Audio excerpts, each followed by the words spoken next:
Hello internet. കിഴക്കേക്കൊല്ലത്ത് പോകുന്നതിന് മുന്നേ തന്നെ ഈ മുന്നാരീശ്വരം എന്ന് പറയുന്ന തേക്കോലത്തെക്കുറിച്ചിട്ട് ഞാൻ കേട്ടിട്ടുണ്ടായിരുന്നു. ഭയങ്കര ആളുകൾ ഭയങ്കര ഭക്തിയോട് പറയുന്ന ഒരു തേക്കോലമായിരുന്നു. അപ്പം പോകുമ്പോൾ തന്നെ അതിനെക്കുറിച്ച് കൂടുതൽ അറിയണം എന്നുള്ള ഒരു ആഗ്രഹം എനിക്കുണ്ടായിരുന്നു.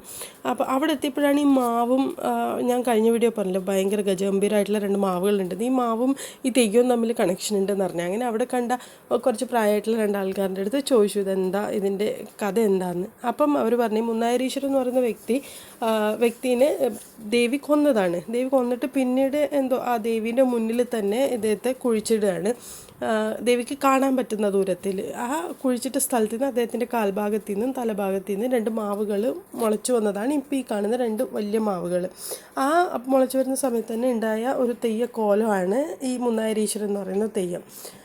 ഈ തെയ്യം അമ്പലത്തിൽ നിന്ന് കളിച്ച് ഇറങ്ങിയിട്ട് നേരെ ഈ മാവിൻ്റെ അടുത്തേക്ക് വരുന്നുണ്ട്. ഭയങ്കര നിസ്സംഗ ഭാവത്തിൽ നമുക്ക് വല്ലാണ്ടൊരു ഫീല് തോന്നും. ഇങ്ങനെ അതിങ്ങനെ അതിൻ്റെ അടുത്ത് ഭയങ്കര സങ്കടത്തിൽ ആ മാവുകൾക്ക് ഇങ്ങനെ ചാരി നിന്ന് അത് പറയുന്നത് കേൾക്കുന്നു എന്നാണ്